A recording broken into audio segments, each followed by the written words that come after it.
Welcome to focus TV news. ముందుగా bulletin లో headlines చూద్దాం.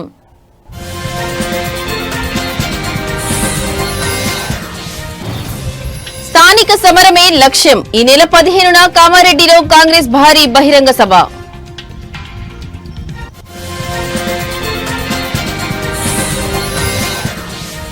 లిక్కర్ స్కామ్ కేసులో కీలక పరిణామం. 3 నిందితులు రిలీజ్.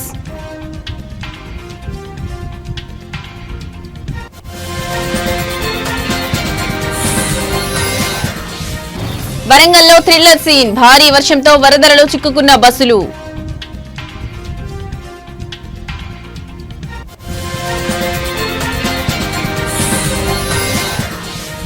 తిరుమలలో చంద్రగ్రహణం. శ్రీవారి ఆలయం మూసివేత.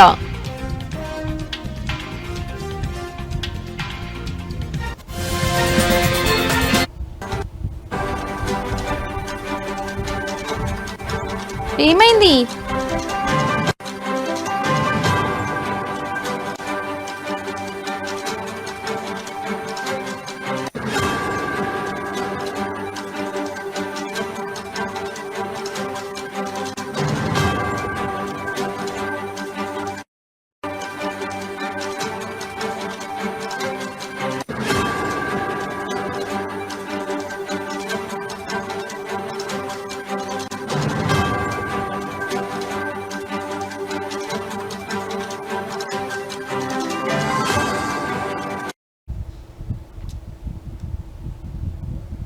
రైట్, ఇక బ్రేకింగ్ న్యూస్ చూస్తున్నాం. త్వరలో జరగనున్న స్థానిక సంస్థల ఎన్నికలను దృష్టిలో పెట్టుకుని బీసీ ఓటు బ్యాంకును తమ వైపు తిప్పుకోవడానికి అధికార కాంగ్రెస్ పార్టీ భారీ ప్రణాళిక రచించింది.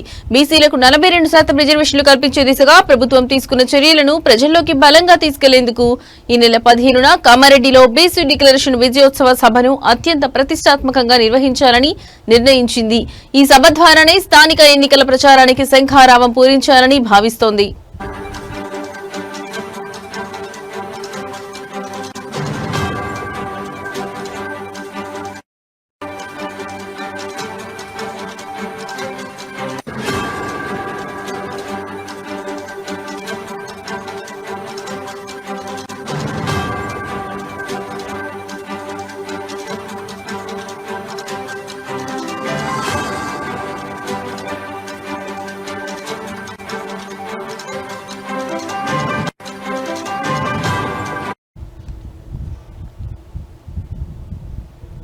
ఈ కార్యక్రమానికి కాంగ్రెస్ అగ్రనేత రాహుల్ గాంధీ, పార్టీ జాతీయ అధ్యక్షుడు మల్లికార్జున ఖర్గే, ఏఐసీసీ ప్రధాన కార్యదర్శి కేసీ వేణుగోపాల్, కర్ణాటక ముఖ్యమంత్రి సిద్దరామయ్యలను ముఖ్య అతిథులుగా ఆహ్వానించనున్నారు. 1,00,000 మందికి పైగా జన సమీకరణ చేసి ఈ సభను విజయవంతం చేయాలని రాష్ట్ర నాయకత్వం లక్ష్యంగా పెట్టుకుంది.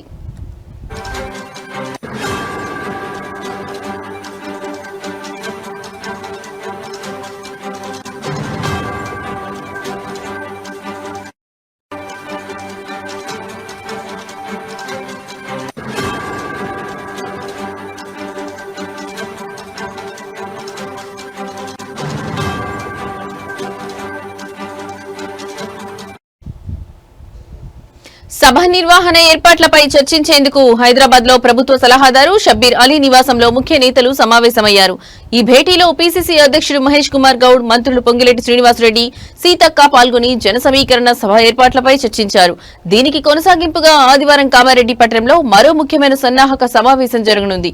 ఈ సమావేశంలో ఉమ్మడి నిజామాబాద్ జిల్లాతో పాటు సమీపంలోని కరీంనగర్, మెదక్, సిద్దిపేట జిల్లాల మంత్రులు, ఎమ్మెల్యేలు, ఎమ్మెల్సీలు, డీసీసీ అధ్యక్షులు పాల్గొంటారు. అనంతరం పీసీసీ అధ్యక్షుడు, మంత్రులు సభ నిర్వహణకు అనువైన స్థలాన్ని పరిశీలించనున్నారు.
ఏపీ లిక్కర్ స్కామ్ కేసులో ముగ్గురు నిందితులు రిలీజ్ అయ్యారు. కీలక నిందితులు A31 Dhananjaya Reddy, A32 Krishnamohan Reddy, A33 Balaji గోవిందప్పలు ఈ రోజు ఉదయం విజయవాడ సబ్ జైలు నుంచి విడుదలయ్యారు.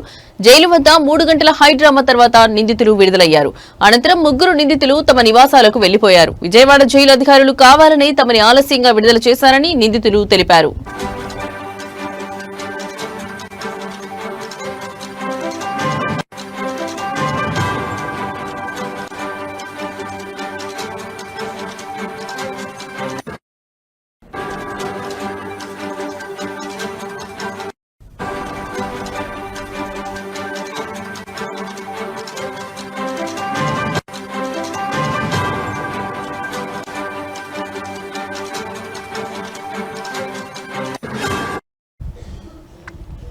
లిక్కర్ స్కామ్ కేసులో కీలక నిందితులు ధనంజయ రెడ్డి, కృష్ణమోహన్ రెడ్డి, బాలాజీ గోవిందప్పలకు విజయవాడ ఏసీబీ కోర్టు శనివారం బెయిల్ ఇచ్చిన విషయం తెలిసిందే. వెంటనే ముగ్గురు నిందితుల బెయిల్ ఆర్డర్లను తీసుకుని వారి తరఫు న్యాయవాదులు విజయవాడ జైలు వద్దకు వెళ్లారు. అప్పటికే సమయం పూర్తి కావడంతో వారిని జైలు అధికారులు విడుదల చేయలేదు. ఈ రోజు ఉదయం కూడా జైలు వద్ద హైడ్రామా నెలకొంది. జైలర్ బస్సులో వస్తున్నారంటూ అధికారులు చెబుతూ సమయం గడిపారు. దాంతో బెయిల్ ఇచ్చినా కావాలని విడుదల చేయటం లేదని న్యాయవాదులు ఆందోళనకు దిగారు. సబ్ జైల్లో నిందితులు కూడా ఆందోళన చేశారు. 3 గంటల హైడ్రామా తర్వాత ముగ్గురు రిలీజ్ అయ్యారు.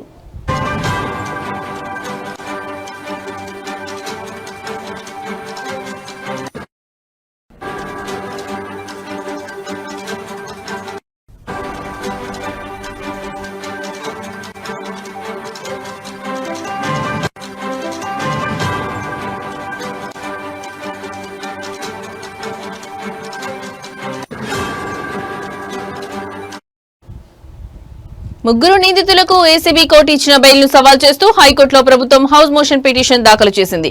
లిక్కర్ స్కామ్ కేసు దర్యాప్తు కీలక దశలో ఉన్న తరుణంలో ముగ్గురికి బెయిల్ ఇవ్వడాన్ని సవాల్ చేస్తూ హైకోర్టును ఆశ్రయించారు అధికారులు. మరోవైపు ఏసీబీ కోర్టులో నిందితులు పిటిషన్ వేయనున్నారు. బెయిల్ ఇచ్చినా జైలు అధికారులు అమలు చేయలేదని పిటిషన్ వేసేందుకు సిద్దమవుతున్నారు. 3 గంటల పాటు విడుదల చేయలేదని పిటిషన్ వేయనున్నారు. రేపు నిందితులు ధనంజయ రెడ్డి, కృష్ణమోహన్ రెడ్డి, బాలాజీ గోవిందప్ప పిటిషన్ వేయనున్నారు.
రైట్, ఇక బ్రేకింగ్ న్యూస్ చూస్తున్నాం. వరంగల్లో ఈ ఉదయం కురిసిన భారీ వర్షం బీభత్సం సృష్టించింది. నగరంలోని రైల్వే అండర్ బ్రిడ్జ్ కిందకు భారీగా వరద నీరు చేరడంతో ఆ మార్గంలో వెళ్తున్న 2 ఆర్టీసీ బస్సులు పూర్తిగా చిక్కుకుపోయాయి. బస్సుల్లో ఉన్న సుమారు 100 మంది ప్రయాణికులు ప్రాణభయంతో ఆర్తనాదాలు చేయడంతో ఉద్రిక్త వాతావరణం నెలకొంది.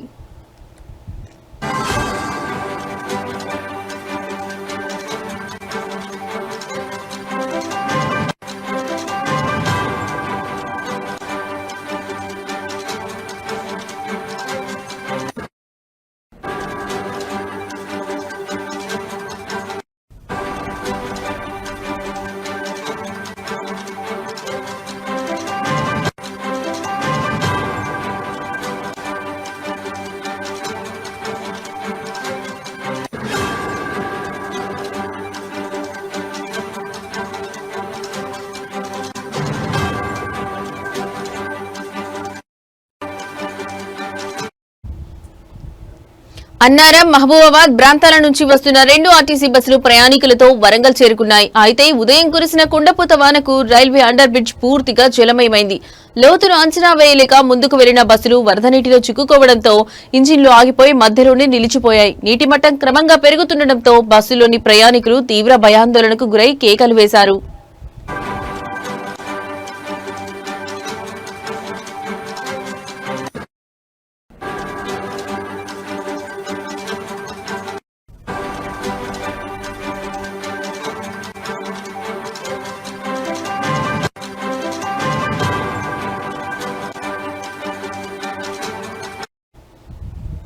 పరిస్థితిని గమనించిన స్థానికులు తక్షణమే మిల్స్ కాలనీ పోలీసులకు సమాచారం అందించారు. వెంటనే ఘటనా స్థలానికి చేరుకున్న పోలీసులు సహాయక చర్యలు చేపట్టారు. స్థానికుల సహకారంతో ఒక పెద్ద తాడును బస్సుల వద్దకు చేరవేసి దాని సహాయంతో ప్రయాణికులను ఒక్కొక్కరిగా సురక్షితంగా బయటకు తీసుకొచ్చారు. సుమారు 100 మందిని కాపాడడంతో అందరూ ఊపిరి పీల్చుకున్నారు.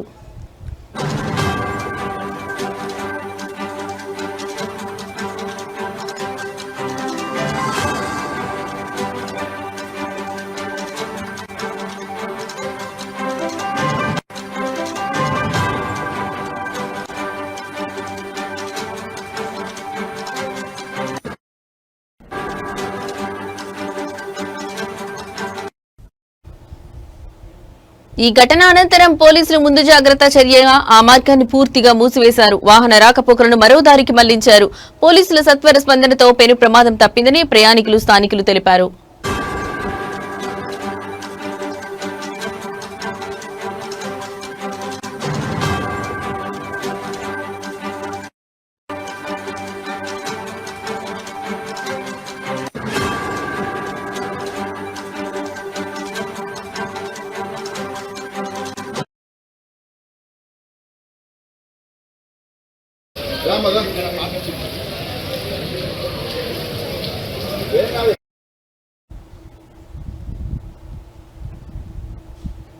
నిర్మల్ జిల్లా కుంటాల మండలం అంబకంటి గ్రామానికి చెందిన 80 ఏళ్ల అత్తారి బేగం తన ఉమ్మడి కుటుంబానికి ఆస్తి పంపకంలో జరిగిన అన్యాయంపై ఆవేదన వ్యక్తం చేశారు. ఆమె తన భర్త షేక్ మొయినుద్దీన్, ముగ్గురు కుమారులు షేక్ వకీల్, షేక్ హైమద్, షేక్ సాదుల్లా మరియు ఒక కుమార్తెతో కలిసి నివసిస్తున్నారు. పెద్ద కుమారుడు షేక్ వకీల్ సూచన మేరకు గ్రామంలో ఉన్న 9 ఎకరాల భూమిని అమ్మి ఆ డబ్బుతో నిర్మల్లోని భాగ్యనగర్ కాలనీలో 2 అంతస్తుల భవనం గాజులపేటలో ఒక ఫ్లాట్ కొనుగోలు చేశారు. అయితే పెద్ద కుమారుడు ఆ ఆస్తిని తన పేరు మీద రిజిస్ట్రేషన్ చేయించుకున్నారు. షేక్ వకీల్ అకాల మరణం తర్వాత అతని భార్య తాహిర్ పర్వీన్ అలియాస్ బేబీ ఆస్తిపై తన అధికారాన్ని చెలాయిస్తుండటంతో వృద్ధురాలైన అత్తారి బేగం తన బాధను వ్యక్తపరిచారు. ఆమె బీపీ, షుగర్, కిడ్నీ సమస్యలతో బాధపడుతున్నారు.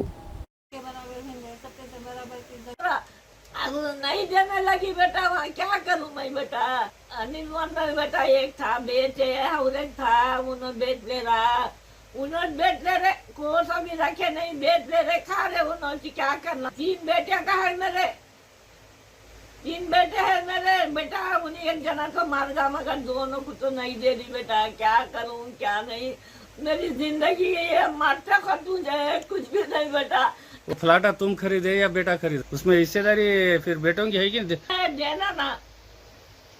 देना ना बेटा, बेच दिए वो, बेच के कर बेटा। ये 3 बेटे को हो ना मेरे को बेटा, मेरी जिंदगी कैसी बेटा, मेरे खाने पीने का वही तागो रहा, मेरे को कौन खिलाएगा बेटा। मेरी बुढ़ी जिंदगी हो गई, मेरा क्या भी नहीं है बेटा।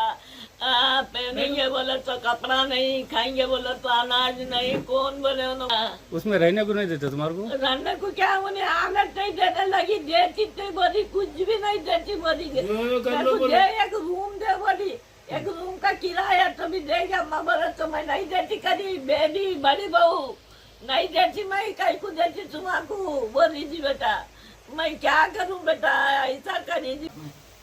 और मेरे शोहरू कमाई करे तो पैसे 2 पिंटन थे, लिए तो थे हमारे पसीना टपका के, खेत हमारे लिए लेके हम निर्मल में घर खरीदे बेटा, घर खरीदे, मेरे बेटा नाम में कर लिया था, कर दिया तो कर दिया, बड़ा बेटा है बोल के समझे। फिर वहाँ से क्या करी बेटा, बहू नहीं रख ले रही, वहाँ से हकार दी, चलो जाओ जाओ बोल के हकार दी, एक पैसा नहीं दे रही, दवाखाने को नासिरी नहीं दे रही बेटा। हम पेट को क्या खाना बेटा, हमारी जिंदगी कैसी बेटा, मुझे खाली कर दिया बेटा, मैं रो रही तरफ बेटा। मेरे बच्चे यार कौन देते बोलते, उनको क्या है बोल के देते बोलते जी बाबा, नहीं देने। కళ్యాణదుర్గం తాలూకా కుందుర్పి మండలం సిగలపల్లి గ్రామంలో గత సంవత్సరం ఎంఆర్ఓ ఇల్లు లేని నిరుపేద మాదిగలకు పట్టాలు, ప్రభుత్వ గృహాలు మంజూరు చేశారు. అయితే ఇప్పుడు కూటమి ప్రభుత్వ నాయకులు దౌర్జన్యంగా జేసీబీలు పెట్టి ఆ స్థలాలను కబ్జా చేస్తున్నారని, మాదిగలను బెదిరిస్తున్నారని ఎంఆర్పీఎస్ బ్రహ్మయ్యన్న కమిటీ ఆరోపించింది. ఈ విషయంలో సంబంధిత అధికారులు వెంటనే స్పందించి మాదిగలకు న్యాయం చేయాలని, లేకపోతే పెద్ద ఎత్తున ఉద్యమాలు చేపడతామని హెచ్చరించారు. మాదిగల భూమిని కబ్జా చేసిన వారిపై వెంటనే కఠినమైన చర్యలు తీసుకుని మాదిగలకు న్యాయం చేయాలని వారు కోరారు.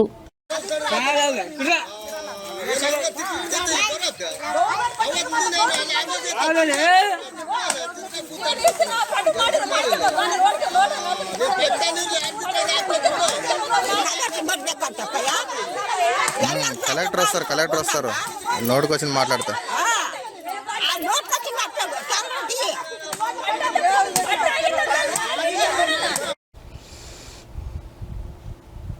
వైసీపీ ఎంపీ మిథున్ రెడ్డికి ఏసీబీ కోర్టు మధ్యంతర బెయిల్ మంజూరు చేసింది. దీంతో ఆయన రాజమండ్రి సెంట్రల్ జైలు నుండి విడుదలయ్యారు. ఈ సందర్భంగా ఆయన అభిమానులు, వైఎస్ఆర్సీపీ నాయకులు పెద్ద సంఖ్యలో ఆయనను కలిసి శుభాకాంక్షలు తెలిపారు.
చంద్రగ్రహణం కారణంగా తిరుమలలోని శ్రీవారి ఆలయాన్ని మూసివేయనున్నట్లు తిరుమల తిరుపతి దేవస్థానం ప్రకటించింది. ఆదివారం రాత్రి 9:50 ప్రారంభమై అర్ధరాత్రి 1:31 గ్రహణం ముగుస్తుంది.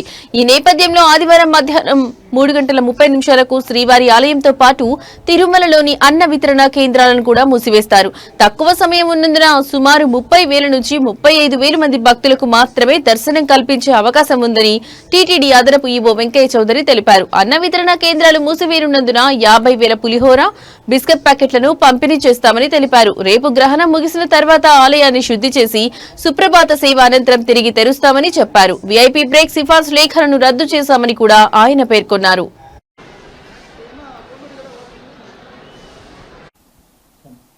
ఓం నమో వెంకటేశాయ.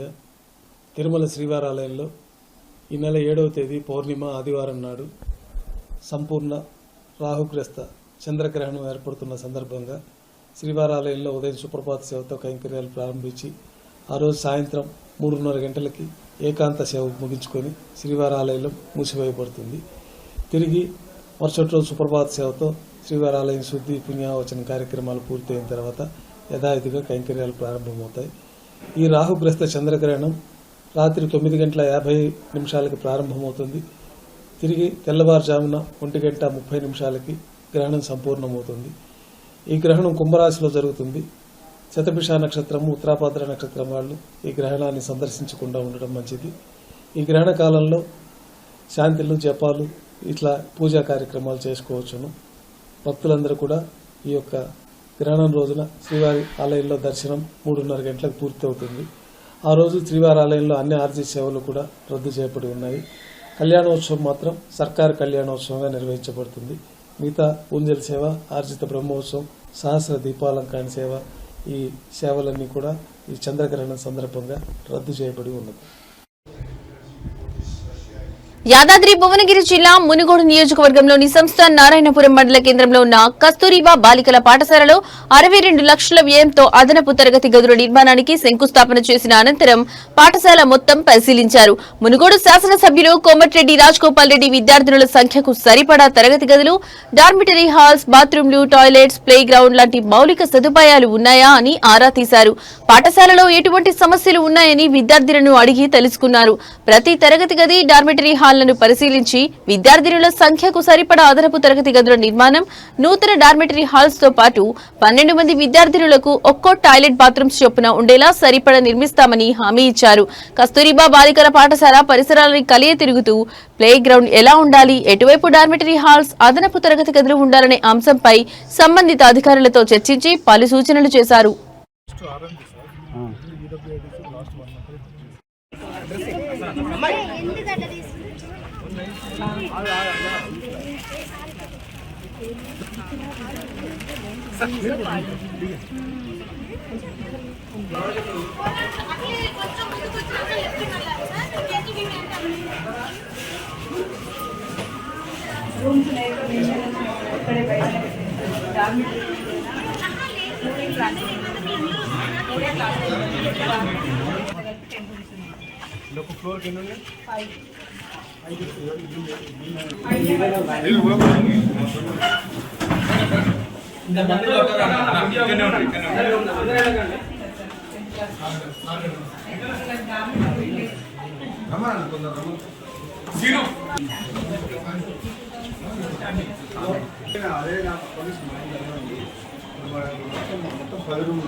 శివరంజన్ మేడం దగ్గర పక్క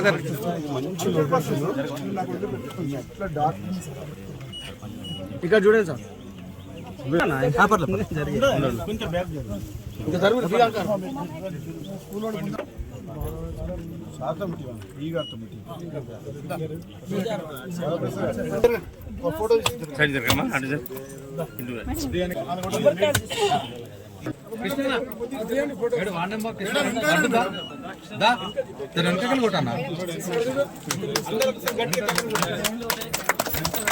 అయిపోయిందా వీడియో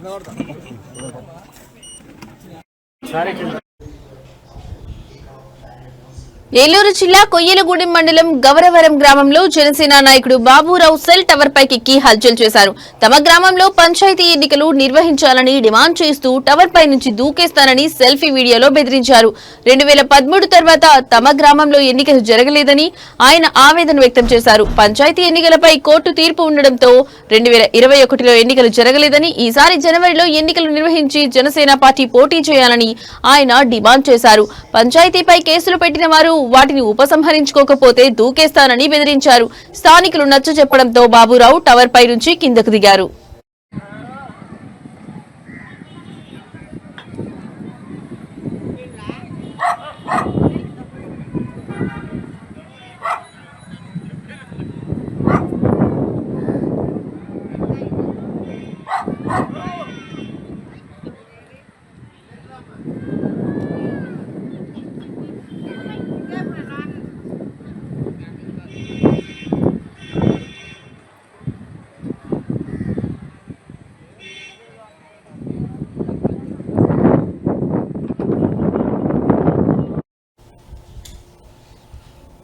ఎరువులు బ్లాక్ మార్కెట్ కు తరలింపుపై వైఎస్ఆర్సీపీ తలపెట్టిన అన్నదాత పోరు రైతన్నకు బాసటగా వైఎస్ఆర్సీపీ సెప్టెంబర్ 9న చేపట్టనున్న ధర్నా కార్యక్రమాన్ని జయప్రదం చేయాలని కోరుతూ అనంతపురం జిల్లా సింగనమల నియోజకవర్గ కేంద్రంలో వైఎస్ఆర్సీపీ రాష్ట్ర కార్యదర్శి నార్పల సత్యనారాయణ రెడ్డి పోస్టర్లు విడుదల చేశారు. ఈ కార్యక్రమంలో సింగనమల నియోజకవర్గ మండల కన్వీనర్లు, వైఎస్ఆర్సీపీ నాయకులు, కార్యకర్తలు తదితరులు పాల్గొనున్నారు. రైతు పోరు కార్యక్రమాన్ని అందరూ విజయవంతం చేయాలని కోరుకుంటూ, ముఖ్యంగా 9వ తారీఖున రైతులందరూ సమిష్టిగా జిల్లా పరిషత్ కార్యాలయం నుంచి ఆర్డీఓ ఆఫీస్ వరకు ర్యాలీగా వెళ్తూ ఆ కార్యక్రమంలో ఆర్డీఓ గారికి మనమందరం ఒక విజ్ఞాపన పత్రం సమర్పించడం జరుగుతుంది.